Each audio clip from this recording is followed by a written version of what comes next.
Masisimulan na ng Transportation Department sa lalong madaling panahon ang pagtatayo ng EDSA Busway Concourse sa bahagi ng SM North EDSA sa Quezon City. Kasunod ito na isinagawang groundbreaking ceremony para sa proyekto sa pakikipagtulungan ng SM Prime Holdings Incorporated. Ang konstruksyon ng busway footbridge ay magbibigay daan sa mga pasahero upang maiwasan na makipagsiksikan sa MRT3, makapunta lang sa sakayan sa EDSA Carousel. Tampok sa proyektong state-of-the-art walkways na may iba't ibang access gaya na lamang ng escalators at elevators na moderno at PWD-friendly. Sinabi ni SM Prime Holdings Incorporated President Jeffrey Lim, maituturing na isang transformative transport initiative ang proyekto na magpapagaan sa biyahe ng mga commuters.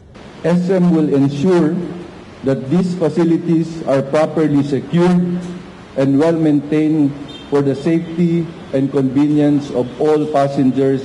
Bukod sa SM North EDSA, maglalagay din ng EDSA Busway Concourse sa bahagi ng SM Mega Mall at MOA. Actually, mabilis to, no? Kasi this will be construction to be undertaken by the SM Group, no?